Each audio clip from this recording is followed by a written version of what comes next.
Mission Impossible was released in 1996. It's directed by Brian De Palma and stars Tom Cruise. And this is the first of the currently 5 movie series of, Mission Impossible. And I'm actually going to marathon them all. I'm having a Mission Impossible marathon because I want to give my overall thoughts on the Mission Impossible movies. Because honestly, one thing I really do love about the Mission Impossible movies is that there's something about them that really have them stand out from all of the other action movies.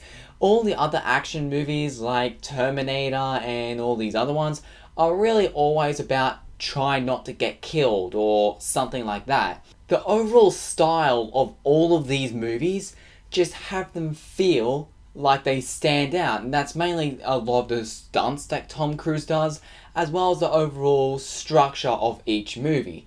The fact that the movie usually starts off within the first 5 to 10 minutes with the whole, "Good morning, Mr. Hunt. Your mission, should you choose to accept it, is to blah blah blah blah blah. This message will self-destruct in 5 seconds." And that has now officially become iconic.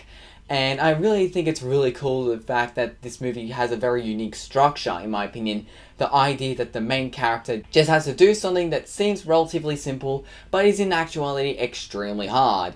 The idea of what this movie is about is that Tom Cruise and the rest of his gang has to get this very important information of lists and names and all this stuff. However, getting this information becomes a lot trickier than they thought it was going to be. One thing I love about the original Mission Impossible movie is that there's this 90s feel to it, and yes, I know this movie came out in 1996, but there's this feel to it that I just don't get with any of the sequels. This feeling, this 90s feel, maybe it's got something to do with the kind of camera they used for most of the movie, or maybe it's got something to do with how Tom Cruise looked at the time. I don't know, there's just something about it that gives it a very unique feeling. In fact, all of the Mission Impossible movies feel very unique, and it's got something to do with the fact that Tom Cruise demanded that each Mission Impossible movie would have a different director. That works for the majority of the time, but they definitely had trouble with that kind of aspect for Mission Impossible 2. We'll get more into that in my review for Mission Impossible 2. And I'm going to be honest, Tom Cruise is great in this movie. Often I usually felt like that whenever I looked at a Mission Impossible movie, when I saw Tom Cruise on screen, I always saw Tom Cruise. However, I really feel like that in this movie, he kind of lost me in this role. I didn't feel like I was looking at a guy named Tom Cruise. I felt like I was looking at Ethan Hunt, who is actually becoming one of my favorite protagonists, by the way. There's just something about this character that's becoming very iconic to me, and I want to see more of this guy, which is a good thing, especially since there's 5 movies of this guy in total. Soon to be 6, because they're already working on Mission Impossible 6. In fact, the overall acting in this movie is really good. One complaint I heard, especially from Chris Stuckman, is that the movie is extremely convoluted and really hard to follow. I agree to sort of an extent, however, there are a couple of other complaints about the movie that are a bit similar to that, but overall thought the movie was pretty relatively easy to follow. But there are also a couple little details I keep on missing throughout the movie, so maybe the movie is a lot harder to follow than I actually realized because I'm still only understanding aspects of each movie. And so I will say that this is by far the hardest to follow of all of the Mission Impossible movies. All of the other ones are very, very easy to follow, except for this one. But the action is amazing in this movie. This movie has some very, very iconic action sequences. Yes, we have the very iconic CIA vault scene where he sort of hangs. That is a really great scene. It's become extremely iconic, and I really appreciate this movie for its almost complete lack of sound in the movie.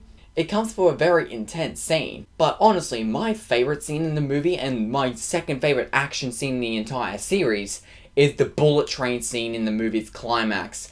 Now that is intense. That is awesome. I don't know why, but for some reason in action and superhero movies, I'm a sucker for bullet train action scenes, but this is honestly possibly one of my favorites. Its only real competition is the train scene from Spider-Man 2, but this is really cool. It's really cool to see Tom Cruise actually looking like he's on the train and on the roof. I heard apparently he didn't do that kind of stunt himself because the runners of the train thought the stunt would have been too dangerous. Glad they weren't involved with the sequels then. But this movie was just a start off of Tom Cruise's commitment. How committed he is to his action in these movies are mind-blowing, and we'll get more into that when I review the sequels. My only real complaint though is that I kind of wish that the movie had a little bit more action, because there's the opening, there's the CIA vault scene, there's the bullet train scene, and that's really it. So there are really only like 3 action scenes in this movie. If you don't include the first scene as an action scene, then there's only 2 action scenes in the entire movie. And you kind of would expect more action in a movie called Mission Impossible. I do think it is really cool that not once does Ethan Hunt ever fire a gun in this movie.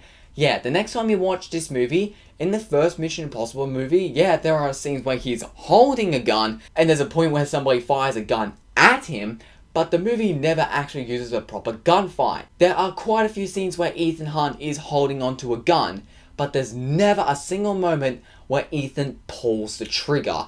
And that was a really cool idea, even though it's pretty hard to notice. But when you go to a movie called Mission Impossible, you would kind of expect to do more impossible things. And yes, it's true that they do impossible things. I just kind of wish that we got a little bit more action, because that's kind of what you would expect in the Mission Impossible movies. But Danny Elfman's score is one of the best versions of the score I've ever heard.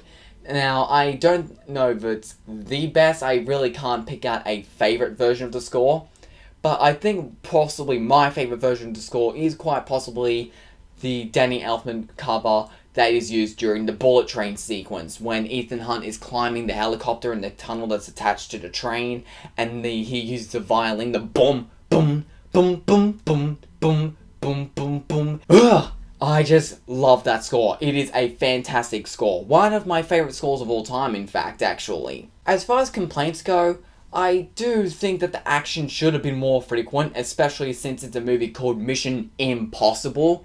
But I also do think that there is one slight problem I have with the movie's villain. Now, I'm not going to spoil it because there is a character that's eventually revealed as the villain, and I won't say who it is, but in my honest opinion, I feel like that there's a chance that it could have just been there just for the sake of having a twist, and I never really got this guy's motivation for being the villain, except for the sake of being a villain. And I honestly do think that we could have maybe got more explanation. And I actually been paying attention. There's even a scene where Ethan Hunt asks him, "Why did you do this?" or something like that. And he doesn't actually really answer Ethan's question. Either that or I just didn't understand it, because I was paying maximum attention. There really isn't that much motivation to him, and so I just don't get why was he the villain in this movie. In fact, Chris Stuckman overall, and I agree with him, complains that this movie has a really hard time with good villains. In my opinion, I feel like there's only one really good villain in the entire series, and I'll get to that when I get to that. But overall, I feel like the first Mission Impossible movie is really good.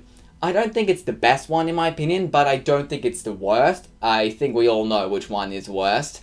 But I do feel like that it's very good as a start, and there's a lot of aspects of it that I feel like I just have to get from the first one that I can't get from the other ones, like the feel of the movie, as well as the excellent CIA vault scene and the bullet train scene. And the overall style of this movie and the whole series is what makes them stand out from other action movies in my opinion, which is why I seriously respect the Mission Impossible movies. So stay tuned for my review for Mission Impossible 2. My review for that will come out sometime in the near future. But until then, hasta la vista, baby.